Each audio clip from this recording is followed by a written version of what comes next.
സുഹൃത്തുക്കളെ, ഇന്ന് നരവംശാസ്ത്രത്തെ അധികരിച്ച് പ്രസിദ്ധീകരിക്കപ്പെട്ടിരിക്കുന്ന ഒരു പുസ്തകത്തെക്കുറിച്ചാണ് പ്രധാനമായിട്ട് സംസാരിക്കാൻ ഉദ്ദേശിക്കുന്നത്. പക്ഷെ അതിനു മുമ്പ് ഇന്നത്തെ ഒരു പ്രധാന വിഷയമായിട്ടുള്ള തെരഞ്ഞെടുപ്പുകളെക്കുറിച്ച് ആദ്യം കുറച്ച് സംസാരിക്കേണ്ടതുണ്ട്. ഈ തെരഞ്ഞെടുപ്പ് ജനാധിപത്യത്തെ കാത്തുരക്ഷിക്കാൻ വളരെ നിർണായകമാണ്. മോഡി സർക്കാരിൻ്റെ മേൽനോട്ടത്തിൽ നടപ്പാക്കിക്കൊണ്ടിരിക്കുന്ന ബ്രാഹ്മണ്യ ഹിന്ദുത്വ ഫാസിസ്റ്റ് നീക്കങ്ങളെ തടയാനായിട്ടുള്ളൊരു അവസരമാണിത്. അത് തടഞ്ഞില്ല എങ്കിൽ നഗ്നമായൊരു ഫാസിസ്റ്റ് അടിച്ചമർത്തലായിരിക്കും തുടർന്നുണ്ടാകാൻ പോകുന്നത്. ഒരു ഹിന്ദു രാഷ്ട്രം പ്രഖ്യാപിക്കും എന്നൊക്കെയുള്ള അഭിപ്രായങ്ങൾ ഉന്നയിച്ചുകൊണ്ട് എന്ത് വില കൊടുത്തും ഈ തെരഞ്ഞെടുപ്പിൽ മോഡി സർക്കാരിനെ പരാജയപ്പെടുത്തണം എന്നാണ് ഒരു വലിയ വിഭാഗം വാദിച്ചുകൊണ്ടിരിക്കുന്നത്. കേരളത്തെ സംബന്ധിച്ചിടത്തോളം അത് കോൺഗ്രസിനെ കൂടുതൽ സീറ്റുകൾ ജയിപ്പിക്കുന്നത് കൊണ്ടാണോ അതല്ല CPM-ൻ്റെ മുന്നണിയെ ജയിപ്പിക്കുന്നത് വഴിയാണോ എന്ന കാര്യത്തെക്കുറിച്ചുള്ള അഭിപ്രായ ഭിന്നതയുണ്ട് ഈ പറയുന്ന വാദഗതി നിലപാടുകളുള്ള ആൾക്കാർക്കിടയിൽ. പക്ഷെ അടിസ്ഥാനപരമായിട്ട് എല്ലാവരും പൊതുവിൽ യോജിക്കുന്നൊരു കാര്യമാണ് ഞാൻ ആദ്യം പറഞ്ഞ കാര്യം. അതായത് ജനാധിപത്യത്തെ കാത്തുരക്ഷിക്കാനായിട്ടുള്ള ഒരു നിർണായക പോരാട്ടമാണ് ഈ തെരഞ്ഞെടുപ്പിലൂടെ നടക്കുന്നത്.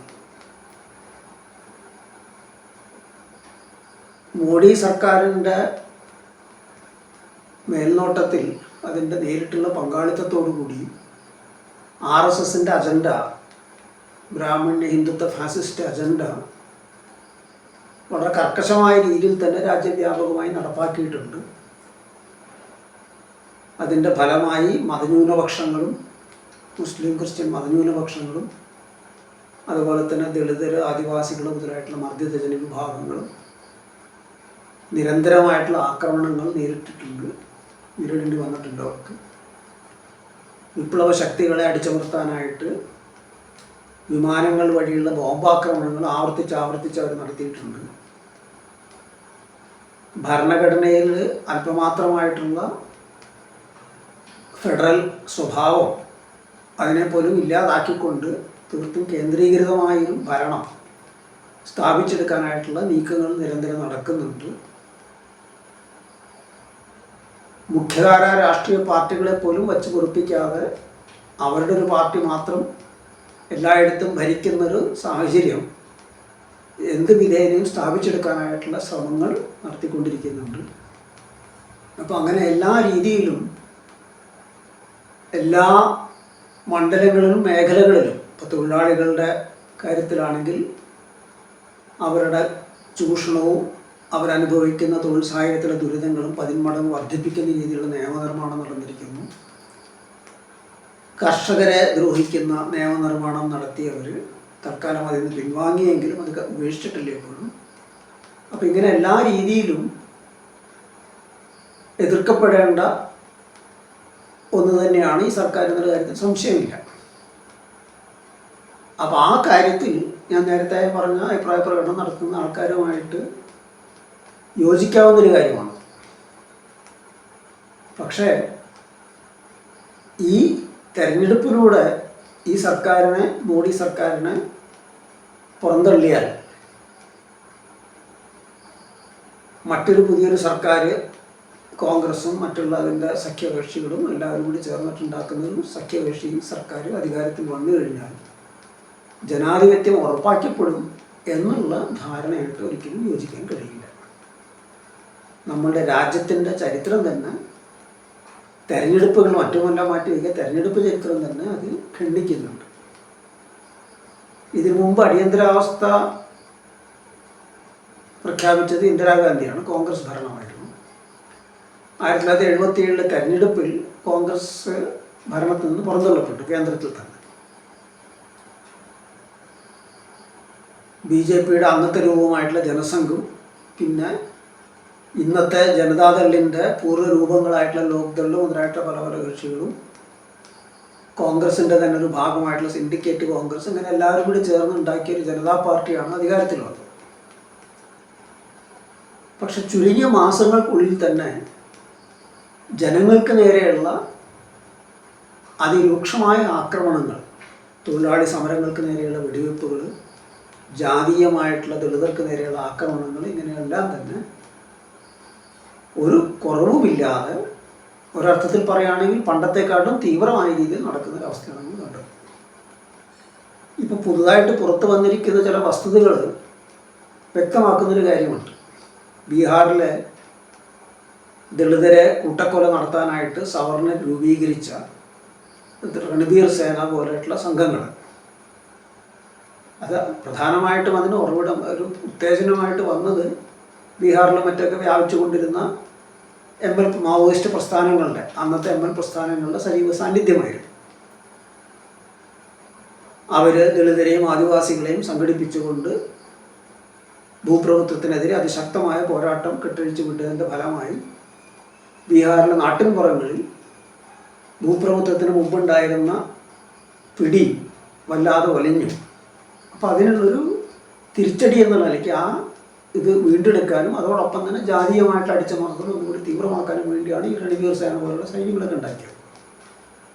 അപ്പം അതിൽ ശ്രദ്ധേയമായ കാര്യം, ആ സൈന്യത്തിൻ്റെ പരിശീലനം നൽകാനായിട്ട് പട്ടാളത്തിൽ നിന്ന് വന്നവരാണ്. എന്നുവെച്ചാൽ പറയുന്നത് പട്ടാളത്തിൽ നിന്ന് വിരമിച്ചവരെന്നാണ് പറയുന്നത്. അങ്ങനെ തന്നെ ആയിക്കൊള്ളുന്നില്ല. എന്തോ ആകട്ടെ, അങ്ങനെ വിരമിച്ചവർ ഈ പറയുന്ന ജനതാ പാർട്ടിയുടെ പല നേതാക്കന്മാരുടെ അറിവോടുകൂടി തന്നെയാണ് ഈ പരിശീലനം നടത്തിയതെന്നാണ് പറയുന്നത്. ഇപ്പോൾ ഒരു സോഷ്യലിസ്റ്റായിട്ട് അറിയപ്പെടുന്ന ചന്ദ്രശേഖർ പിന്നീട് ഒരു ചെറിയൊരു കാലത്തേക്ക് പ്രധാനമന്ത്രി ആയിട്ടുണ്ടായിരുന്നു.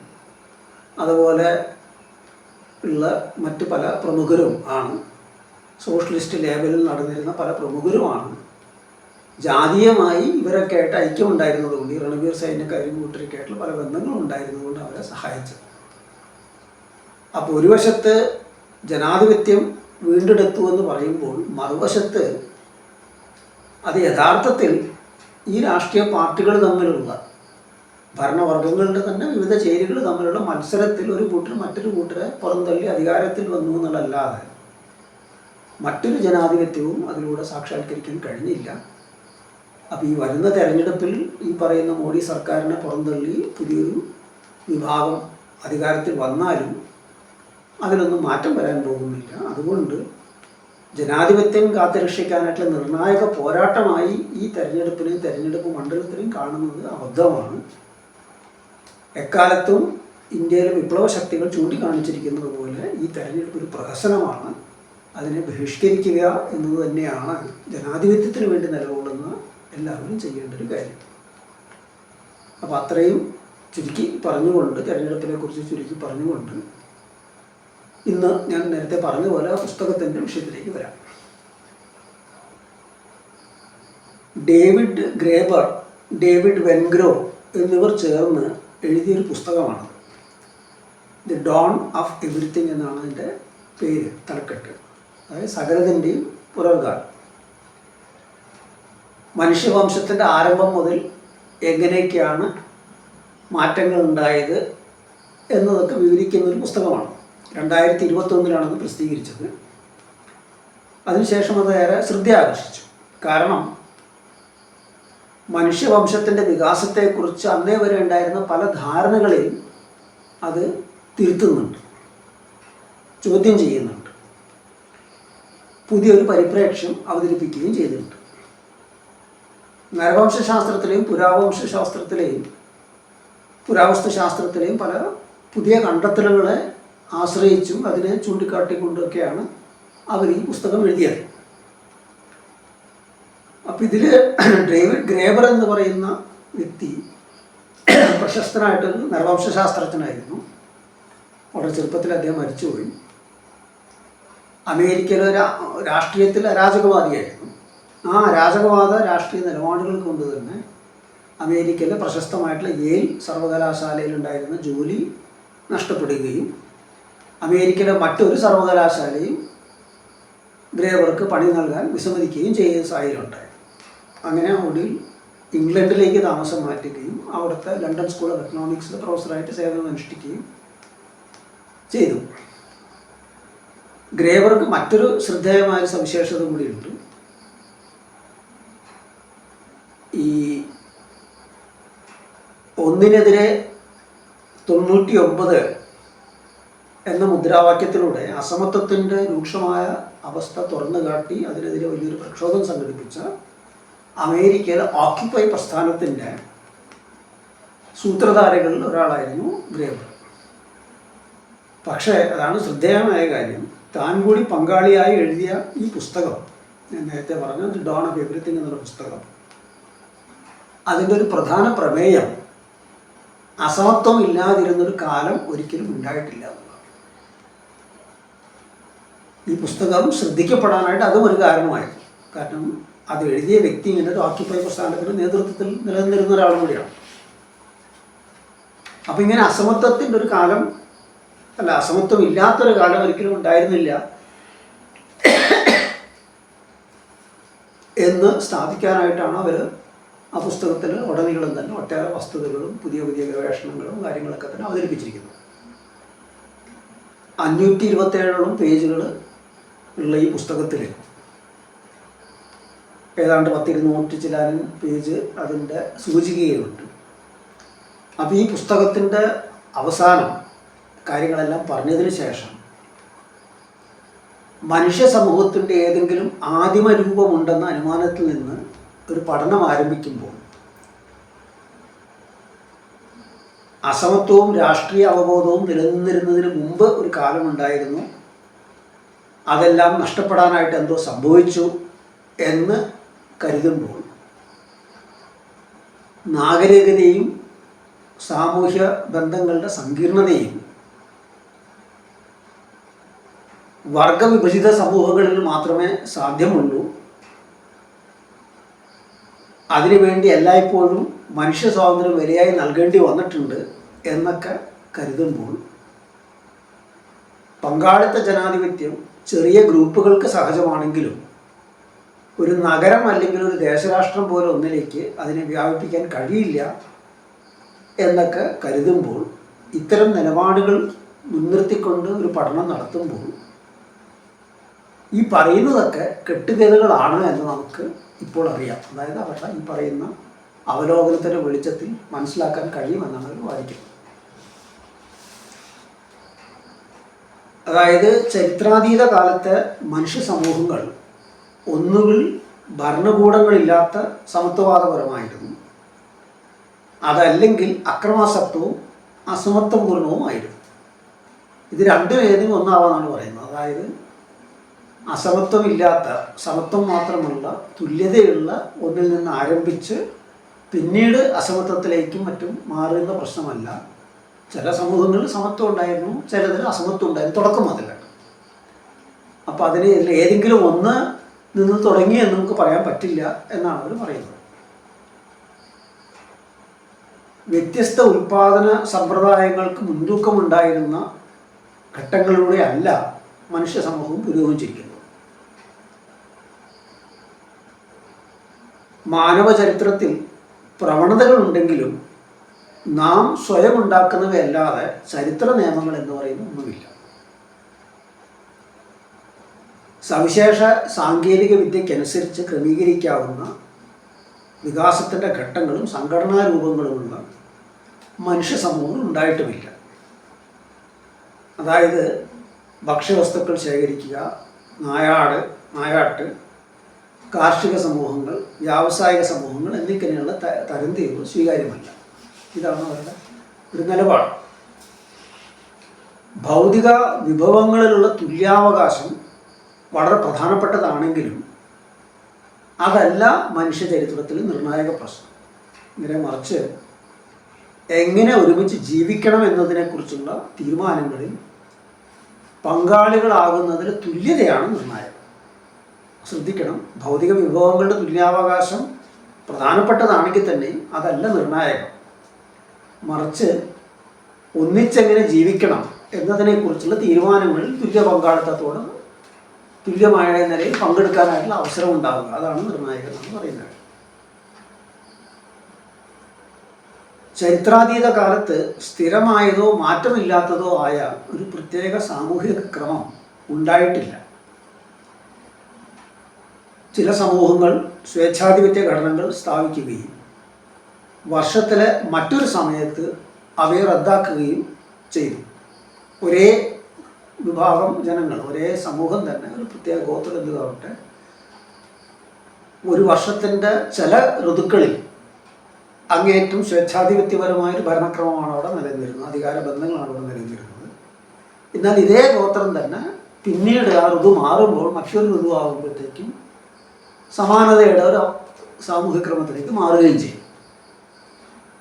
ഇതിന് ഉദാഹരണങ്ങൾ സഹിതമാണ് പറയുന്നത്, വെറുതെ അവരങ്ങനെ വാദിച്ചു പോവല്ല ചെയ്യുന്നത്. പുരാവസ്തു ഗവേഷണങ്ങളുടെയും അതുപോലെ നരവംശാസ്ത്ര പഠനങ്ങളുടെയൊക്കെ വെളിച്ചത്തിലാണ് അവരെന്ന് പറയുന്നത്. ശ്രദ്ധിക്കണം, ഒരു നിശ്ചിത ഋതുവിൽ നിർമ്മിച്ച സ്മാരകങ്ങൾ മറ്റൊരു ഋതുവിൽ ഉപേക്ഷിക്കുന്നു.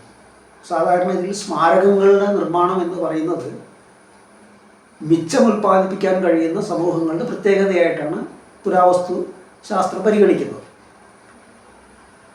അപ്പോൾ ഒരേ ഗോത്രം തന്നെ ഒരു നിശ്ചിത സമയത്തൊരു സ്മാരകം പണിയുകയും പിന്നീട് അത് നശിപ്പിച്ചു കളയുകയും ചെയ്യും. സ്മാരകമില്ലാത്തൊരു പഴയ അവസ്ഥയിലേക്ക് മടങ്ങിപ്പോകും. ഇതാണ് അവരെടുത്ത് കാണിക്കുന്നൊരു കാര്യം. ഒരു വ്യക്തി ചിലപ്പോൾ ഒരു സംഘത്തിലെ അംഗമായി, ചിലപ്പോൾ ഒരു ഗോത്രത്തിലെ അംഗമായി, മറ്റു ചിലപ്പോൾ ഭരണകൂടങ്ങൾക്ക് കീഴിലും ജീവിക്കാം. അതായത് ഒരു വ്യക്തി അംഗമാകുന്ന സാമൂഹ്യ കൂട്ടായ്മ അതിൻ്റെ സ്വഭാവം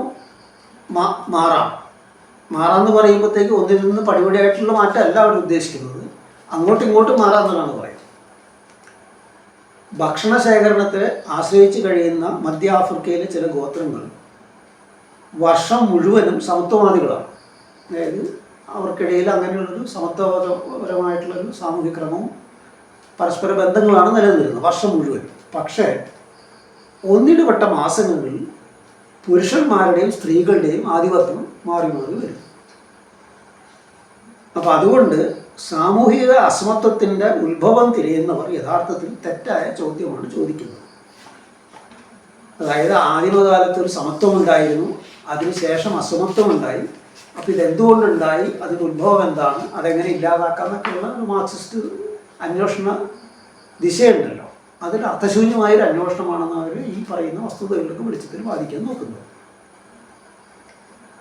സമ്പത്തിൻ്റെ അസമമായ കേന്ദ്രീകരണത്തിന് കൃഷി കൂടുതൽ സാധ്യതകൾ സൃഷ്ടിച്ചെങ്കിലും മിക്ക ഇടങ്ങളിലും കൃഷിയുടെ ആരംഭത്തിന് ശേഷം സഹസ്രാബ്ദങ്ങൾ കഴിഞ്ഞാണ് അത് സംഭവിക്കാൻ തുടങ്ങിയത്. കൃഷിയിലേക്കുള്ള മാറ്റം നടന്ന ശേഷം തിരിച്ച് ഭക്ഷണ ശേഖരണവും നായാട്ടും ചേർന്നുള്ള പഴയ രീതിയിലേക്ക് മടങ്ങിയതിൻ്റെയും വീണ്ടും കൃഷിയിലേക്ക് മാറിയതിൻ്റെയും തെളിവുകൾ ലഭ്യമാണ്. സാമൂഹിക ഘടനകളും ഇതുപോലെ മാറിയും പറഞ്ഞും വന്നിട്ടുണ്ട്. മിച്ചം സ്വരൂപിക്കാൻ കഴിഞ്ഞതോടെയാണ് അസമത്വവും സ്വകാര്യ സ്വത്തും വർഗങ്ങളും ഉടലെടുത്തത് എന്ന മാർക്സിസ്റ്റ് നിലപാടും അവർ ഖണ്ഡിക്കുന്നുണ്ട്. എടുത്ത് പറഞ്ഞിട്ടല്ലെങ്കിലും അവർ വാദഗതിയിലൂടെ അതാണ് ചെയ്യുന്നത്. എടുത്ത് പറയുന്നൊരു കാര്യമുണ്ട്, അവർ ഭാവി കമ്മ്യൂണിസത്തിൽ മിച്ചം തുല്യമായി വീതം വയ്ക്കാൻ കഴിയുമെന്ന മാർക്സിസ്റ്റ് ധാരണയെ മിക്ക നരവംശ ശാസ്ത്രജ്ഞരും ഇന്ന് നിരാകരിക്കുന്നു എന്നാണ് അവരുടെ അവകാശവാദം. മിച്ചോൽപാദനം അസാധ്യമാക്കുന്ന അവസ്ഥയിൽ മാത്രമേ അങ്ങനെയൊന്ന് കഴിയൂ എന്നാണ് അവർ പറയുന്നത്. അപ്പം അതുകൊണ്ട് ഭക്ഷ്യശേഖരണത്തിനെ മാത്രം ആശ്രയിച്ച് കഴിയുന്ന സമൂഹങ്ങളിൽ മാത്രമേ സമത്വവും സാധ്യമാവുകയുള്ളൂ. എന്തെങ്കിലും തരത്തിലുള്ള ഒരു മിച്ചം ഉൽപ്പാദിപ്പിക്കാൻ കഴിയുന്നൊരു സമൂഹക്രമത്തിലേക്ക് എത്തിക്കഴിഞ്ഞാൽ പിന്നെ സമത്വം സാധ്യമല്ല എന്നാണ് അവർ പറയുന്നത്. എന്ന് പറയുമ്പോൾ ഭാവിയിലും ഈ പറയുന്ന സമത്വത്തിലേക്ക് നമുക്ക് എത്താൻ ഒരിക്കലും കഴിയില്ല എന്നാണ് പറഞ്ഞതിൻ്റെ അർത്ഥം. വിപുലമായ കൃഷി നടത്തിയ സമൂഹങ്ങൾ അത് ഉപേക്ഷിച്ചതിൻ്റെയോ തൊട്ടടുത്ത് സമാന സാഹചര്യമുള്ളവ അതിലേർപ്പെടാതിരുന്നതിൻ്റെയോ ഉദാഹരണങ്ങൾ ഉണ്ട്. വെറും ഒരേ പ്രദേശത്തെ ഏറെക്കുറെ സമാനമായ ഒരേ പ്രദേശത്തിൽ ഏറെക്കുറെ സമാനമായ പ്രദേശങ്ങൾ ഭൂപ്രകൃതിയും കാലാവസ്ഥയും മറ്റൊക്കെ ഏറെക്കുറെ സമാനമായിട്ടുണ്ടെങ്കിലും ഒരിടത്തെ ഒരു സമൂഹം കൃഷിയും സ്ഥിരകൃഷിയും മറ്റു കാര്യങ്ങളൊക്കെ ഏർപ്പെടുന്നു. അതേ സമയത്തിൽ കുറച്ചപ്പുറം മാറി വേറൊരു മനുഷ്യ സമൂഹം അങ്ങനെ ഒന്നും ചെയ്യാതിരിക്കുന്നു. പഴയ ഭക്ഷണക്രമം ശേഖരിച്ചിട്ടുള്ള ഭക്ഷണക്രമവും ഭക്ഷണ ശേഖരണത്തിൻ്റെയും അതുപോലെ തന്നെ വേട്ടയാടലിൻ്റെയും രീതികളെ മാത്രം ആശ്രയിച്ച് കഴിയുന്നു. അപ്പോൾ ഇതിൽ നിന്ന് അവർ എത്തിച്ചേരുന്ന നിഗമനം കൃഷിയിലേക്ക് മാറണോ വേണ്ടയോ, അതായത് ഈ പറയുന്ന നായാട്ടും ഭക്ഷണ ശേഖരണം എന്നുള്ള രീതി വിട്ടിട്ട് കൃഷിയിലേക്ക് മാറണോ വേണ്ടയോ എന്ന തീരുമാനം മിച്ചം സ്വരൂപിക്കുന്നത് സംബന്ധമായ ഒന്ന് മാത്രമായിരുന്നില്ല, മൂല്യങ്ങളെക്കുറിച്ചുള്ളത് കൂടിയായിരുന്നു. അതായത് മനുഷ്യർ തങ്ങളെ തന്നെ എങ്ങനെ മനസ്സിലാക്കുന്നു, അവർ തമ്മിലുള്ള ശരിയായ പരസ്പര ബന്ധം എങ്ങനെ വേണം എന്നിങ്ങനെയുള്ള കാര്യങ്ങളെ കൂടി ഉൾപ്പെടുന്നതായിരുന്നു ആ തീരുമാനം. പാരിസ്ഥിതികമോ സാമ്പത്തികമായ ഘടകങ്ങളെക്കാൾ മൂല്യങ്ങളെ മുൻനിർത്തിയുള്ള ബോധപൂർവമായ തെരഞ്ഞെടുപ്പായിരുന്നു പ്രധാനം. അതായത് ഞാൻ നേരത്തെ പറഞ്ഞ കാര്യത്തിൽ കൃഷിയിലേക്ക് മാറാതിരുന്നവർ അങ്ങനെ മാറാതിരുന്നത് ഒരു ബോധപൂർവമായ തീരുമാനമായിരുന്നു എന്നാണ് ചൂണ്ടിക്കാണിക്കുന്നത്. കാരണം കൃഷിയിലേക്ക് മാറിക്കഴിഞ്ഞാൽ മിച്ചം ഉൽപ്പാദിപ്പിക്കാൻ കഴിയുമെന്നൊക്കെ അവർക്ക് മനസ്സിലാക്കാനുള്ള ഉദാഹരണം അവിടെ ഉണ്ട് മറ്റൊരു മനുഷ്യ സമൂഹത്തിലൂടെ. അതുണ്ടായിട്ട് കൂടി അതിലേക്ക് അവർ ബോധപൂർവ്വം മാറാതിരിക്കുകയാണ്. അപ്പോൾ അത് വേണോ വേണ്ടയോ എന്നൊക്കെയുള്ള തീരുമാനം ബോധപൂർവമായ ഒരു തീരുമാനമാണ്. അതിൽ നിർണായക ഘടകം മൂല്യങ്ങളുടേതാണ് എന്നാണ് അവർ പറയുന്നത്. വടക്കേ അതുപോലെ തന്നെ അടിമത്തത്തെക്കുറിച്ചൊക്കെ ഉണ്ടെങ്കിൽ അവരുടെ നിരീക്ഷണങ്ങൾ ശ്രദ്ധിക്കുക. വടക്കേ അമേരിക്കയുടെ വടക്ക് പടിഞ്ഞാറൻ തീരത്തുണ്ടായിരുന്ന ഒരു ഗോത്ര സമൂഹത്തിൽ നിലനിന്നിരുന്ന അടിമത്തത്തിൻ്റെ ആത്യന്തിക കാരണങ്ങൾ പരിതസ്ഥിതിയിലോ ജനസംഖ്യാപരമായ സാഹചര്യങ്ങളിലോ അല്ല തിരയേണ്ടത് എന്നവർ പറയും. അവിടെ അധ്വാനിക്കാൻ കഴിയുന്നവർ ഉണ്ടായിരുന്നു, പക്ഷേ അതിൽ നല്ലൊരു പങ്കും പ്രഭുക്കളായിരുന്നു. എന്നുവെച്ചാൽ ഗോത്രത്തിൻ്റെ അകത്തൊരു വിഭജനം ഉണ്ടായിട്ടുണ്ട്. അതിൽ പ്രഭുക്കളായിട്ട് സ്വയം പരിഗണിക്കുന്നവരായിരുന്നു ഈ പറയുന്നവർ ഭൂരിപക്ഷം. തടിയനയ്ക്ക് പണിയെടുക്കാൻ അവർ വിമുഖരായി. അപ്പോൾ അതുകൊണ്ടാണ് അന്യ സമൂഹങ്ങളിൽ നിന്നുള്ളവരെ തടവിലാക്കി അടിമകളാക്കി പണിയെടുപ്പിച്ചിരുന്നത്. അതായത് വീണ്ടും നമ്മളവിടെ ശ്രദ്ധിക്കേണ്ട ഒരു കാര്യം എന്താണ്, അങ്ങനെ അടിമകളെ ആക്കി മറ്റൊരു ഗോത്രത്തിൽ ആൾക്കാരെ പിടിച്ചുകൊണ്ടുവന്ന് തടവുകാരാക്കി പിടിച്ചുകൊണ്ടുവന്ന് അടിമകളാക്കി മാറ്റുന്നത് മിച്ചം ഉൽപ്പാദിപ്പിക്കാനുള്ള സാധ്യതയും മറ്റു കാര്യങ്ങളല്ല അവിടെ വിഷയം. കുറേ ആൾക്കാർ പണിയെടുക്കാൻ താല്പര്യപ്പെടുന്നില്ല, കാരണം അവർ പ്രഭുക്കളാണ്. അപ്പോൾ ആ പ്രഭുക്കളാണ് എന്നുള്ളൊരു ബോധം, ഉദാഹരണത്തിന് നമ്മളുടെ ഇവിടെ ഉണ്ടായിരുന്ന നമ്മുടെ ഇവിടെയുള്ള നിലനിൽക്കുന്ന ജാതിക്രമത്തിൽ ഇപ്പം അങ്ങനത്തെ ഒരു കുറേ മാറ്റങ്ങളും പഴയ കാലത്ത് ജാതിക്രമത്തിൽ ബ്രാഹ്മണർ കായിക അധ്വാനത്തിൽ ഏർപ്പെടാറുണ്ടായിരുന്നില്ല. ആ കായിക അധ്വാനത്തിൽ ഏർപ്പെടാതിരിക്കാനുള്ള കാരണം അവർ ബ്രാഹ്മണനായതുകൊണ്ടാണ്. അപ്പോൾ അതേപോലെ ഒരു കാര്യമാണ് ഇവിടെ അവർ ചൂണ്ടിക്കാണിക്കുന്നത്.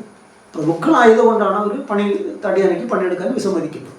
അതുകൊണ്ടാണ് അടിമകളാക്കി മറ്റു ആൾക്കാരെ നിർത്തേണ്ടി വന്നത്. താരതമ്യേന എണ്ണം കൂടുതലുള്ള സമൂഹങ്ങളിൽ പോലും ലളിതമായ ഇടപാടുകളിലൂടെ വളരെ സങ്കീർണമായ വിതരണ പ്രശ്നങ്ങൾ തുല്യതയുടെ അടിസ്ഥാനത്തിൽ കൈകാര്യം ചെയ്യുന്നതിൻ്റെ ഉദാഹരണങ്ങളുണ്ട്. വർത്തമാനകാല ഉദാഹരണമാണ് പറയുന്നത്. സ്പെയിനിലെ ബാസ്ക് മേഖലയിൽ കുന്നൻ പ്രദേശത്ത് നടപ്പാക്കുന്ന ഒരു രീതിയാണ് ഉദാഹരിക്കുന്നത്. ഒരാഴ്ച ഒരു വീട്ടിൽ 2 അപ്പം ചുടണം. അതിലൊരെണ്ണം തൊട്ടടുത്ത് വലതുവശത്തുള്ള വീട്ടുകാർക്ക് കൈമാറണം. അടുത്ത ആഴ്ച ആ വീട്ടുകാർ ഇതേപോലെ 2 അപ്പം ചുട്ട് ഒന്ന് അവരുടെ തൊട്ടപ്പുറത്തുള്ള വലതുവശത്തുള്ള വീട്ടുകാർക്ക് കൈമാറണം. അപ്പോൾ 100 വീടുകളുള്ള ഒരു ഗ്രാമത്തിൽ ഇങ്ങനെ അത് പൂർത്തീകരിച്ച് വരാനായിട്ട് 2 വർഷം എടുക്കും. മരണമോ അപകടമോ മറ്റൊക്കെ സംഭവിച്ചു കഴിഞ്ഞാൽ സഹായിക്കുന്നതും അയൽവക്കക്കാരെ സഹായിക്കുന്നതും ഇതേ രീതിയിലാണ്. പക്ഷെ അത് ഇടത്ത് ആണ് പോവുക. ഭക്ഷണം മറ്റും വലത് വഴിക്കാണ് കറങ്ങി പോകുന്നതെങ്കിൽ ഇത് ഇടത് വഴിക്കാണ് പോകുന്നത്. ആവാസ വ്യവസ്ഥയിൽ വീടുകളുടെ സ്ഥാനം ക്രമീകരിച്ചാണ് ഇത് ചെയ്തത് എന്ന് പറയുന്നൊരു വൃത്താകൃതിയിലാണ് വീടുകൾ ക്രമീകരിച്ചിരിക്കുന്നത്. അപ്പോൾ സങ്കീർണമായ വിതരണം കൈകാര്യം ചെയ്യാൻ പ്രത്യേകിച്ചൊരു ഭരണയന്ത്രവും വേണ്ടി വരുന്നില്ല. കേന്ദ്രീകൃത ഭരണയന്ത്രമില്ലാതെ ചരിത്രാതീത കാലത്ത് നഗരാധിഷ്ഠിത സമൂഹങ്ങൾ നിലനിന്നേക്കാവുന്നതിൻ്റെ തെളിവായിട്ടാണ് ഇത് ചൂണ്ടിക്കാണിക്കുന്നത്. അതായത് നരവംശാസ്ത്രത്തിൽ സാധാരണഗതിയിൽ നഗരാവശിഷ്ടങ്ങൾ കണ്ടെത്തുമ്പോൾ അത്തരത്തിലുള്ളൊരു സാമൂഹ്യക്രമം സാധ്യമാകണമെങ്കിൽ മിച്ചം ഉൽപ്പാദിപ്പിക്കപ്പെട്ടിരിക്കണം. 2, ആ മിച്ചത്തിൻ്റെ വിതരണത്തിന് മേൽനോട്ടം വഹിക്കാനും മറ്റൊക്കെ ആയിട്ടുള്ള എന്തെങ്കിലും തരത്തിലുള്ള അധികാര ബന്ധങ്ങൾ അവിടെ ഉയർന്നു വന്നിട്ടുണ്ടാകും, ഭരണക്രമം ഉയർന്നു വന്നിട്ടുണ്ടാകുന്നു എന്നൊക്കെയുള്ള നിഗമനങ്ങളാണ് സാധാരണ എത്താറ്. അപ്പം അതിനെ തെളിയിക്കുന്ന എന്തെങ്കിലും പുരാവസ്തു തെളിവുകളുണ്ടോ എന്നൊക്കെ അന്വേഷിക്കാറുണ്ട്.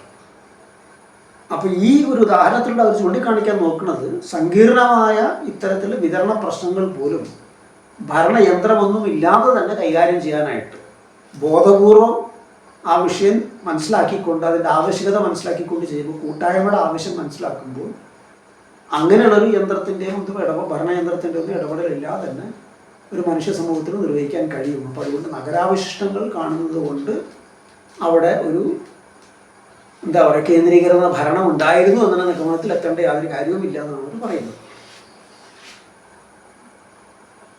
നഗരജീവിതം തെളിയിക്കുന്ന അവശിഷ്ടങ്ങളിൽ നിന്ന് അതുകൊണ്ട് വർഗങ്ങളോ ഏതെങ്കിലും പ്രത്യേക രൂപത്തിലുള്ള ഭരണകൂടമോ നിലനിന്നതായിട്ട് നിഗമനത്തിലെത്താൻ ആവില്ല.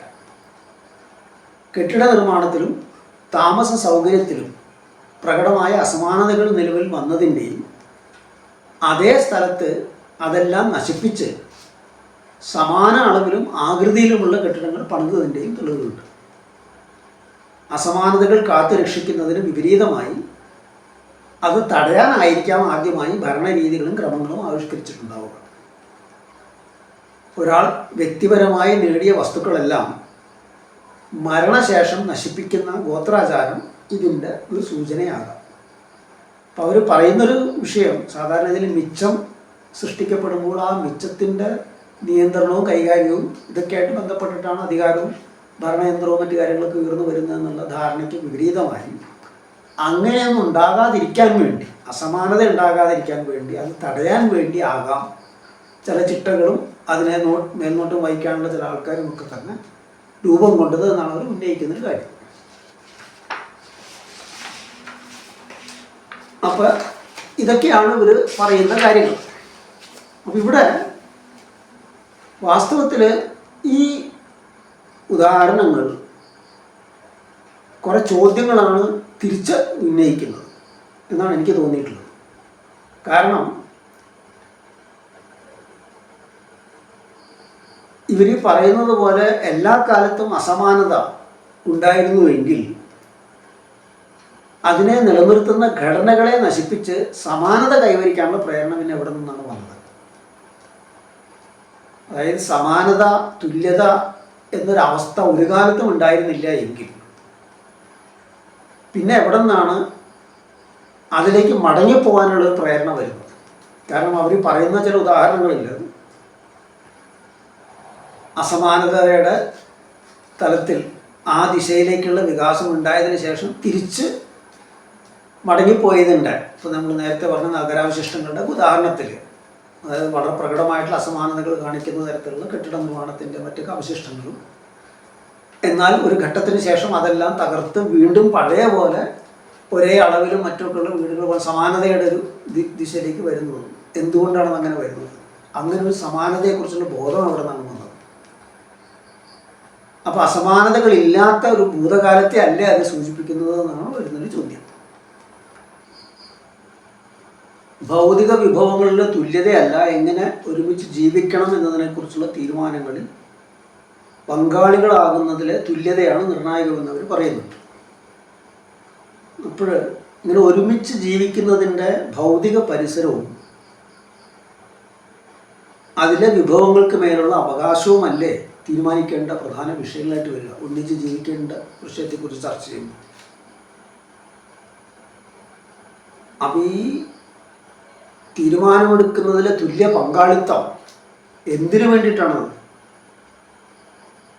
അപ്പം അതിനെ മാറ്റി നിർത്തിക്കൊണ്ട് ഈ ഭൗതിക സാഹചര്യമല്ല, അല്ലെങ്കിൽ ഭൗതിക വിഭവങ്ങളുടെ തുല്യതയല്ല, നേരെ മറിച്ച് ഈ തീരുമാനമെടുക്കുന്നതിലെ പങ്കാളിത്തമാണ് നിർണായകമെന്ന് പറയുമ്പോൾ കാര്യങ്ങൾ നേരെ തരതിരിച്ചിടുകയല്ലേ അവർ ചെയ്യുന്നത്. ചരിത്രാതീത കാലത്ത് സ്ഥിരമായതോ മാറ്റമില്ലാത്തതോ ആയ ഒരു പ്രത്യേക സാമൂഹിക ക്രമം ഉണ്ടായിരുന്നില്ല എന്ന് വസ്തുതകളെ നിരത്തി വെച്ചവർ ചൂണ്ടിക്കാണിക്കുന്നുണ്ട്. അത് നമുക്ക് അതേപടി തന്നെ സ്വീകരിച്ചാൽ തന്നെ ഒന്നിൽ നിന്ന് ഒരു സാമൂഹിക അവസ്ഥയിൽ നിന്ന് മറ്റൊന്നിലേക്കുള്ള മാറ്റത്തിൻ്റെ ഒരു നീണ്ട പരിവർത്തന ഘട്ടം എന്ന് മാത്രമല്ലേ അതുകൊണ്ട് അർത്ഥമാകുന്നുള്ളൂ, അതിന് തെളിയുന്നുള്ളൂ. അതുപോലെ കൃഷിയുടെ കാര്യത്തിലും കൃഷി ആരംഭിക്കുകയും വീണ്ടും തിരിച്ച് ഭക്ഷണക്രമത്തിലേക്ക് മടങ്ങി ഭക്ഷണ ശേഖരണത്തിലേക്ക് മടങ്ങി പോവുകയൊക്കെ ചെയ്യുന്നതിൻ്റെ ആവർത്തിച്ചുള്ള ഉദാഹരണങ്ങളും ഒരു നീണ്ട പരിവർത്തന ഘട്ടത്തെ അല്ലേ സൂചിപ്പിക്കുന്നത്. അതിൻ്റെ അപ്പുറം മറ്റെന്താണ് അതിന് തെളിയുക? മാത്രമല്ല കൃഷിയിലേക്കുള്ള മാറ്റം ഉണ്ടായതിനു ശേഷം പഴയ ക്രമത്തിലേക്കുണ്ടായ മടങ്ങിപ്പോക്ക് പല കാരണങ്ങളുമാകാം. വരും പാരിസ്ഥിതികമായ മാറ്റങ്ങളും കാരണമാകാം. അപ്പോൾ പാരിസ്ഥിതികമോ സാമ്പത്തികമായ ഘടകങ്ങളെക്കാൾ മൂല്യങ്ങളെ മുൻനിർത്തിയുള്ള ബോധപൂർവമായ തിരഞ്ഞെടുപ്പായിരുന്നു പ്രധാനം എന്ന് എങ്ങനെയാണ് വിലയിരുത്താൻ കഴിയുക? തീർച്ചയായിട്ടും അതിനൊരു പങ്ക്, ഒരു പ്രാധാന്യം നമുക്ക് കാണേണ്ടതുണ്ട്. ഉദാഹരണത്തിന് കൃഷിയിലേക്കുള്ള മാറ്റം സംഭവിക്കുന്നതിന് ശേഷം മിച്ചോൽപാദനം ഉണ്ടാകുന്നു, അത് വർഗവിഭജനത്തിന് അസമത്വത്തിന് വഴിവെക്കുന്നു. അതിൽ അസംതൃപ്തരായിട്ടുള്ള വലിയൊരു വിഭാഗം ജനങ്ങൾ, ആ സമൂഹത്തിലെ ജനങ്ങൾ അതിനെ എതിർക്കുകയും പഴയ ജീവിതക്രമത്തിലേക്ക് മടങ്ങിപ്പോവുകയും ചെയ്യുന്നു. സാധ്യമായൊരു കാര്യമാണ്. അത് ഈ മിച്ചം കൊണ്ട് നേട്ടമുണ്ടായ വിഭാഗങ്ങൾക്ക് അത് തടയാൻ കഴിയില്ലെങ്കിൽ തീർച്ചയായിട്ടും മടങ്ങിപ്പോക്ക് അവിടെ ഉണ്ടാവും. അപ്പോൾ അവിടെ ആ മൂല്യം എന്ന് പറയുമ്പോൾ ഒരു സമത്വ മൂല്യബോധത്തിൻ്റെ പ്രശ്നത്തെക്കാളേറെ അസമത്വം അനുഭവിക്കേണ്ടി വരുന്നു എന്നുള്ള ഭൗതിക സാഹചര്യമാണ് ആ പഴയ മൂല്യത്തെക്കുറിച്ചുള്ള ചിന്ത അവരിലുണ്ടാക്കുന്നത്. സമത്വ മൂല്യത്തെക്കുറിച്ചുള്ള ചിന്ത ഉണ്ടാക്കും, അതിലേക്ക് മടങ്ങിപ്പോകണം, ആ ഭൗതിക സാഹചര്യത്തിലേക്ക് മടങ്ങിപ്പോകണമെന്നുള്ള തിരയുണ്ടാക്കും. പക്ഷേ ഇതാണ് നിർണായകം എന്നെങ്ങനെയാണ് പറയാൻ കഴിയുക? ചില പാരിസ്ഥിതിക മാറ്റങ്ങൾ ആ പ്രദേശത്ത് കൃഷിക്ക് തടസ്സമാകുന്ന മാറ്റങ്ങൾ ഉണ്ടായിക്കഴിഞ്ഞാൽ അതൊരു കാരണമായിക്കൂടെ. അപ്പോൾ വ്യത്യസ്ത സമൂഹങ്ങളിൽ വ്യത്യസ്ത സാഹചര്യങ്ങളിൽ ഇതിലേതെങ്കിലും പ്രധാനമാകാം. അപ്പോൾ ഇതിൽ ഒന്നാണ് പ്രധാനം, മൂല്യങ്ങളാണ് നിർണായകം എന്നവരെങ്ങനെയാണ് പറയുന്നത്? മാത്രമല്ല ഈ ഭൗതിക സാഹചര്യത്തിനെ അപേക്ഷിച്ച് ബോധപൂർവമായ തെരഞ്ഞെടുപ്പ്, നേരത്തെ പറഞ്ഞ മൂല്യങ്ങളുടെയൊക്കെ പ്രശ്നം അതാണ് നിർണായകമെന്ന് പല അവസരങ്ങളും വാദിക്കുന്ന ഇവർ തന്നെ അസമാനത ഇല്ലാതാക്കുന്ന പ്രശ്നത്തിലേക്ക് വരുമ്പോൾ മലക്കമറിയുന്നത് കാണാൻ പറ്റും. അപ്പോൾ ഇവിടെ നേരത്തെ ചൂണ്ടിക്കാണിച്ചിരുന്നല്ലോ അവർ പറയുന്നൊരു കാര്യം, മിച്ചോൽപാദനം അസാധ്യമാകുന്ന ഒരു അവസ്ഥയിൽ മാത്രമേ അസമാനത ഇല്ലാതാക്കാൻ കഴിയുള്ളൂ എന്ന് പറയുമ്പോൾ ഭക്ഷണ ശേഖരണ ക്രമത്തിൽ ഒതുങ്ങി നിൽക്കുന്ന ഒരു സമൂഹത്തിന് മാത്രമേ അസമത്വമില്ലാത്തൊരവസ്ഥ സാധ്യമാവുകയുള്ളൂ, സമത്വം സാധ്യമാവുകയുള്ളൂ. എന്തെങ്കിലും തരത്തിൽ മിച്ചോൽപാദനം ഉണ്ടായിക്കഴിഞ്ഞാൽ അവിടെ തീർച്ചയായിട്ടും അസമത്വം ഉണ്ടാവും എന്ന് പറയുമ്പോൾ ഭക്ഷണ ശേഖരണ ക്രമത്തിലേക്കുള്ള മടങ്ങിപ്പോക്ക് അസാധ്യമാണല്ലോ ഇന്നത്തെ കാലത്ത്, ഇപ്പോഴേതായാലും. അപ്പോൾ ഭാവിയിൽ മിച്ചോൽപാദനം നിരന്തരം നടന്നുകൊണ്ടിരിക്കുന്നത് കൊണ്ട് ഭാവിയിൽ സമത്വമായ ഒരു ലോകം സാധ്യമാണ് എന്നുള്ള കാര്യം നിഷേധിക്കുകയാണ് അവർ ചെയ്യുന്നത്. അതാണല്ലോ അവരവിടെ നേരത്തെ മാർക്സിൻ്റെ ഉദാഹരണമൊക്കെ പറഞ്ഞത് ചൂണ്ടിക്കാണിക്കും. അപ്പോൾ കമ്മ്യൂണിസത്തിൽ നടപ്പാക്കേണ്ട ഓരോരുത്തരും കഴിവ് പോലെ ഓരോരുത്തർക്കും ആവശ്യത്തിനനുസരിച്ച് എന്നുള്ള തത്വം അസമാന വിതരണത്തിലൂടെ സാധ്യമാക്കുന്ന യഥാർത്ഥ സമാനതയാണ് ലക്ഷ്യം വയ്ക്കുന്നത്. കാരണം ഓരോരുത്തർക്കും കഴിവിനനുസരിച്ച് എന്ന് പറയും, അല്ല ആവശ്യത്തിനനുസരിച്ച് എന്ന് പറയുമ്പോൾ ഒരു അസമാനത ആ തത്വത്തിൽ തന്നെ അംഗീകരിച്ചു കൊടുക്കുകയാണ് ചെയ്യുന്നത്. ആ തത്വത്തിൽ തന്നെ ഉള്ളടങ്ങിയതാണ് അസമാനമായിട്ടുള്ള വിതരണം എന്നത്. ആവശ്യത്തിനനുസരിച്ചിട്ടാണ് വിതരണം ചെയ്യുന്നത്. എല്ലാവരുടെ ആവശ്യങ്ങൾ ഒരേപോലെ ആയിരിക്കില്ല, അപ്പോൾ അതുകൊണ്ട് വിതരണവും ഒരേപോലെ ആയിരിക്കില്ല. ഇത് എപ്പോഴാണ് സാധ്യമാവുക? ബോധത്തിൽ വലിയൊരു പരിവർത്തനം നടക്കുമ്പോൾ മാത്രമേ സാധ്യമാവുകയുള്ളൂ. കാരണം അതല്ല എങ്കിൽ കഴിവിനനുസരിച്ചിട്ട് മറ്റുള്ളവരെല്ലാവരെയും പോലെ ഞാനും അധ്വാനിക്കുന്നു, പക്ഷേ മറ്റുള്ളവർ അവരുടെ ആവശ്യം കൂടുതലായാലും കൂടുതൽ ലഭിക്കുന്നത് എനിക്കത് ലഭിക്കുന്നില്ല എന്നത് അസംതൃപ്തിയില്ലാതെ സ്വമനസാലെ ഞാനത് സ്വീകരിക്കുന്നൊരവസ്ഥ, ഒരു ബോധം എന്നിലുണ്ടാകുമ്പോൾ മാത്രമാണ് സാധ്യമാവുക. അല്ലെങ്കിൽ മൊത്തം സമൂഹത്തിൽ അത്തരത്തിലൊരു ബോധം ഉണ്ടാകുമ്പോഴാണത് സാധ്യമാവുക. അപ്പം അവിടെ ബോധത്തിലുള്ള പരിവർത്തനമാണ് ഇത്തരത്തിലൊരു വിതരണത്തിൻ്റെ സാധ്യത ഒരുക്കുന്നത്. തീർച്ചയായിട്ടും വിഭവങ്ങളുടെ ഉൽപ്പാദനം വേണ്ടി വരും, അതിനനുസരിച്ചുള്ള വിഭവോൽപാദനം ആവശ്യമാണ്. പക്ഷെ അതിലുപരിയായിട്ട് ആ ബോധതലത്തിലൊരു മാറ്റമാണ് വരുന്നത്. അപ്പോൾ അസമാനത മിച്ചോൽപാദിപ്പിക്കുന്നിടത്ത് സമാനത സാധ്യമല്ല എന്നിവർ വിധി കൽപ്പിക്കുമ്പോൾ ഇത്തരത്തിൽ ബോധം കൊണ്ട് സാധ്യമാകുന്ന അതിനെ മറികടക്കാൻ കഴിയുമെന്നുള്ള പ്രശ്നമുണ്ടല്ലോ. അസമാന വിതരണത്തിന് ബോധപൂർവം സ്വീകരിക്കുന്ന ഒരു മാനവിക സമൂഹം സാധ്യമാണോ എന്നുള്ള കാര്യത്തിലാണ് നിഷേധിക്കുന്നത്. ബോധത്തിൻ്റെ നിർണായക പങ്കിലാണ് അവിടെ നിഷേധിക്കുന്നത്.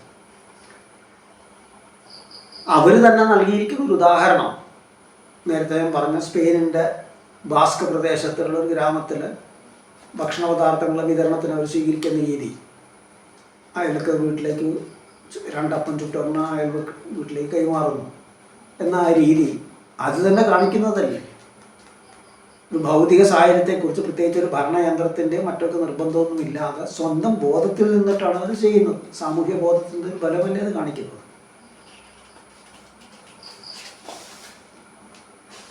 അടിമത്തത്തെക്കുറിച്ച് അവർ പറയുന്ന കാര്യം, പ്രഭുക്കൾ ഉണ്ടാകുന്നു, പ്രഭുക്കൾ തടിയനക്കാൻ വിമുഖതയാണ് ഉണ്ടായിരുന്നു, അപ്പോൾ അതുകൊണ്ട് അടിമകൾ വെച്ചിട്ട് പണിയെടുപ്പിക്കും. അപ്പോൾ ഈ പ്രഭുക്കളെ സംബന്ധിച്ചിടത്തോളം, പ്രഭുക്കളായിട്ട് ധരിക്കുന്നവരെ സംബന്ധിച്ചിടത്തോളം തടി അനക്കാൻ അവർ വിസമ്മതിക്കുന്നു എന്ന് പറയുമ്പോൾ തടി അടക്കാതെ അവർക്ക് ജീവിക്കാൻ കഴിയുന്നൊരു സാഹചര്യം ഉണ്ടായതുകൊണ്ടല്ലേ അത് സാധ്യമാകുന്നത്. അവരുടെ വിമുഖത എന്തോ ആകട്ടെ, സമ്മതിക്കോ വിസമ്മതിക്കോ എന്തോ ആകട്ടെ, പണിയെടുക്കാതെ ജീവിക്കാൻ കഴിയുന്നൊരു സാഹചര്യം ഉണ്ടായിരുന്നില്ല എങ്കിൽ ആ പറയുന്ന വിസമ്മതത്തിനും വിമുഖതയ്ക്കും എന്തെങ്കിലും അർത്ഥമുണ്ടോ? എത്രത്തോളം നിലനിർത്താൻ പറ്റുമവർക്ക്?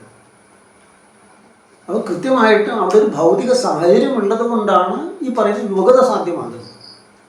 ആ ഭൗതിക സാഹചര്യം എന്താണ്? അടിമകളെ വെച്ച് പണിയെടുപ്പിക്കുന്നു, അതിലൂടെ മിച്ചം ഉൽപ്പാദിപ്പിക്കുന്നു. ആ മിച്ചം നിയന്ത്രിക്കാനായിട്ട് ഈ പറയുന്ന ഒരു വിഭാഗം അവിടെ രൂപപ്പെട്ടിരിക്കുന്നു. പ്രഭുക്കൾ എന്ന് പറയുന്ന വിഭാഗം. ഈ ഭൗതിക സാഹചര്യമാണ് ഈ വിമുഖതയ്ക്ക് അടിസ്ഥാനം, അല്ലാതെ വിമുഖത അല്ല നിർണായകമായിട്ട് വരുന്നത്. അവിടെ വാസ്തവത്തിൽ ഇതേ ഗോത്രത്തെക്കുറിച്ച് പഠനം നടത്തിയിരിക്കുന്ന മറ്റ് പല നരവംശാസ്ത്രജ്ഞരും ചൂണ്ടിക്കാണിച്ചിരിക്കുന്ന ഒരു കാര്യമുണ്ട്. മത്സ്യബന്ധനമായിരുന്നു ഈ ഗോത്ര സമൂഹത്തിൻ്റെ പ്രധാന ഉൽപ്പാദനം, അവരുടെ സമ്പത്തിൻ്റെ പ്രധാന അടിസ്ഥാനതായിരുന്നു. അതാകട്ടെ ചില ഋതുക്കളിൽ ക്രമാതീതമായ രീതിയിലുള്ള മത്സ്യബന്ധനത്തിന് സാധ്യതയുണ്ട്. അപ്പോൾ അങ്ങനെ വലിയ അളവിലുള്ള മത്സ്യബന്ധന സാധ്യത ഉയർന്നു വരുമ്പോൾ അത് കൈകാര്യം ചെയ്യാനായിട്ടുള്ള ആൾബലം ആ ഗോത്രത്തിന് ഉണ്ടായിരുന്നില്ല. അപ്പോൾ അതുകൊണ്ട് തന്നെ അതിനു വേണ്ടി അവർ അപ്പുറത്തുള്ള മറ്റ് ഗോത്രങ്ങളെ ആക്രമിച്ച് അവിടെ നിന്നുള്ള ആൾക്കാരെ തടവുകാരാക്കി പിടിച്ചുകൊണ്ട് അടിമകളാക്കി പണിയെടുപ്പിച്ചിട്ടാണ് ഇത് കൈകാര്യം ചെയ്തത്. അപ്പോൾ വീണ്ടും ഈ അടിമത്തത്തിലേക്ക് ഈ ഗോത്രം നീങ്ങുന്നത് എന്തുകൊണ്ടാണ്? ഈ ഒരു ഭൗതിക സാഹചര്യമായിട്ട് ബന്ധപ്പെട്ടിട്ടാണ്. അങ്ങനെ ക്രമാതീതമായ രീതിയിൽ ചില ഋതുക്കളിൽ മത്സ്യബന്ധനത്തിലുള്ള സാധ്യത ഉണ്ടായിരുന്നില്ല എങ്കിൽ ഇങ്ങനെ അടിമകളെ പിടിച്ചുകൊണ്ടിരുന്നതിൻ്റെ ആവശ്യം അവർക്ക് ഉണ്ടാവുക. അപ്പോൾ യഥാർത്ഥത്തിൽ ഇവിടെയൊക്കെ തന്നെ നമ്മൾ കാണുന്നത് എന്താണ്? ഈ ഗ്രന്ഥകർത്താക്കൾ നിഷേധിക്കുന്ന ഭൗതിക സാഹചര്യത്തിൻ്റെ നിർണായക പ്രാധാന്യമാണ്.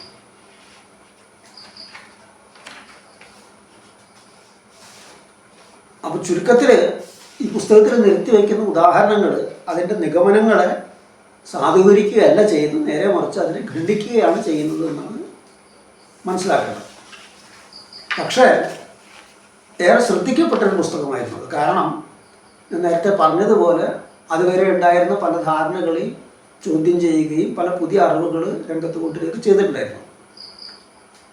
നരവംശാസ്ത്രത്തിലെ ഈ പുസ്തകം ഉയർത്തിവിട്ട ചർച്ച സ്വാഗതം ചെയ്യുന്നതോടൊപ്പം അതിന് പല ഗവേഷകരും വിമർശിച്ചിരുന്നു.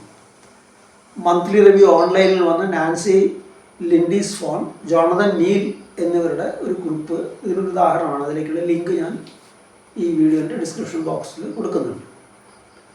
അവർ ചൂണ്ടിക്കാണിക്കുന്ന ഏറ്റവും പ്രധാനപ്പെട്ടൊരു കാര്യം, തുല്യതയിലൂടെയാണ് നമ്മൾ മനുഷ്യരായി തീർന്നത് എന്ന് വ്യക്തമാക്കുന്ന പല പുതിയ നരവംശാസ്ത്ര പഠനങ്ങളും വന്നിട്ടുണ്ട് എന്നുള്ളതാണ്. അതിനെല്ലാം തന്നെ ഈ ഗ്രന്ഥകർത്താക്കൾ അവഗണിക്കുകയാണ് ചെയ്തതെന്ന് പറയുന്നു. 2012 പുരാവസ്തു ഗവേഷകരായിട്ടുള്ള ക്ലെന്റ് ഫ്ലാനറിയും ജോയ്സ് മാർക്കസും അസമത്വത്തിൻ്റെ ഉത്ഭവത്തെക്കുറിച്ചൊരു പുസ്തകം പ്രസിദ്ധീകരിച്ചു. ലോകത്തിൻ്റെ വിവിധ ഭാഗങ്ങളിൽ കൃഷി അസമത്വത്തിലേക്ക് നയിച്ച വഴികൾ അവർ അതിലൂടെ വ്യക്തമാക്കി. എന്നാൽ ഇത് ഉടനടിയൊന്നും പെട്ടെന്ന് അങ്ങോട്ട് രേഖീയമായിട്ട് സംഭവിച്ച കാര്യമല്ല. കൃഷി വർഗങ്ങളുടെ ആവിർഭാവം സാധ്യമാക്കിയെങ്കിലും അത് രൂപം കൊള്ളാനായിട്ട് നീണ്ട കാലം എടുത്തു. കാർഷിക വൃത്തി ആരംഭിച്ചതിന് ശേഷവും പല കർഷകരും സമത്വ സമൂഹങ്ങളിലാണ് ജീവിച്ചിരുന്നത്. എന്ന് പറയുമ്പോൾ കൃഷിയും അതിൻ്റെ മിച്ചവും ഉടനടി തന്നെ വർഗ സമൂഹത്തിന് വഴിവെച്ച് ഒരവസ്ഥയല്ല ഉണ്ടായിരുന്നത്. പുരാവസ്തു തെളിവുകളിൽ പല പട്ടണങ്ങളിലും നഗരങ്ങളിലും വരേണ്യവർഗങ്ങൾ പ്രത്യക്ഷപ്പെട്ടതിൻ്റെയും പിന്നീട് പതിറ്റാണ്ടുകളോളം അപ്രത്യക്ഷമായതിൻ്റെയും വീണ്ടും പ്രത്യക്ഷപ്പെട്ടതിൻ്റെയും അടയാളങ്ങൾ കണ്ടെത്തിയിട്ടുണ്ട്. സാങ്കേതിക വിദ്യയും പരിസ്ഥിതിയും മാറ്റം അനിവാര്യമാക്കിയിട്ടില്ല, അതിനെ സാധ്യമാക്കുകയാണ് ചെയ്തത്. അതുപോലെ തന്നെ ധാന്യകൃഷിയുടെ കണ്ടുപിടുത്തം സ്വയമേവ വർഗ അസമത്വത്തിലേക്കോ ഭരണകൂടത്തിലേക്കോ അല്ല നയിച്ചത്, എന്നാൽ അത് ആ മാറ്റങ്ങൾ സാധ്യമാക്കി.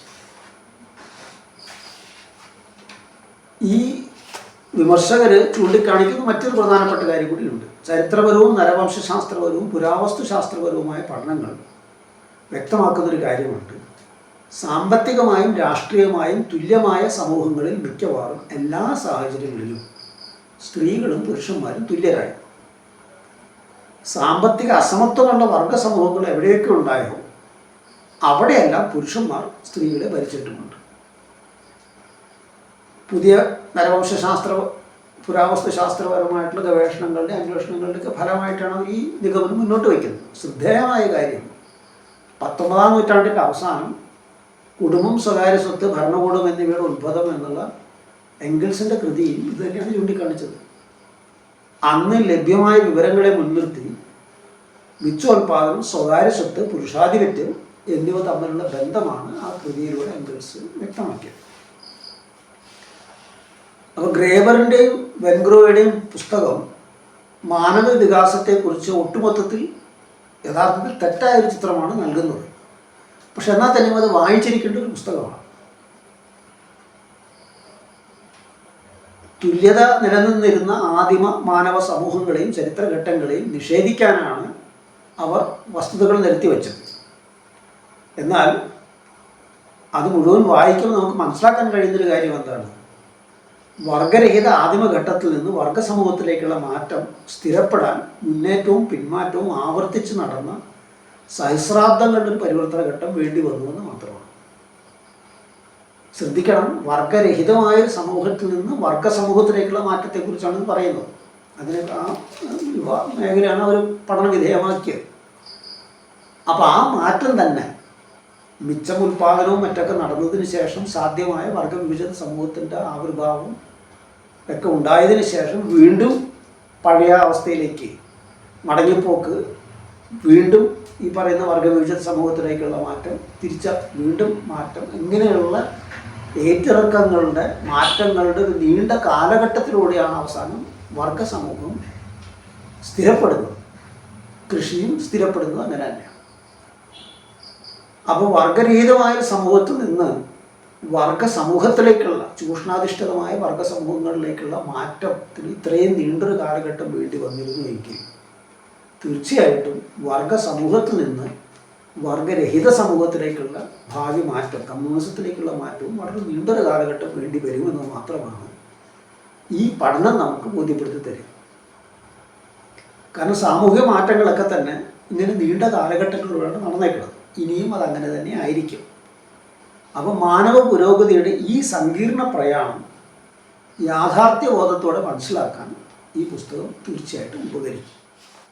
പ്രശസ്ത കാലാവസ്ഥാ ശാസ്ത്രജ്ഞനും വിദ്യാഭ്യാസ വിചക്ഷണനുമായ ലഡാക്കിലെ സോനം വാങ്ചുക് 21 ദിവസത്തെ നിരാഹാര സമരം അവസാനിപ്പിച്ചു. 400ഓളം വനിതാ പ്രവർത്തകർ 10 ദിവസമായി അദ്ദേഹത്തോടൊപ്പം തന്നെ സമരത്തിൽ പങ്കാളികളായിരുന്നു. ലഡാക്കിൻ്റെ തലസ്ഥാനമായ ലേ നഗരത്തിൽ നിന്ന് വടക്ക് ചൈനയുടെ അതിർത്തി പ്രദേശമായിട്ടുള്ള ത്തേക്ക് നടത്താൻ ഉദ്ദേശിച്ചിരുന്ന പഷ്മിന മാർച്ച് ഭരണകൂടം അടിച്ചമർത്തൽ മൂലം ഉപേക്ഷിച്ചിരിക്കുകയാണ്.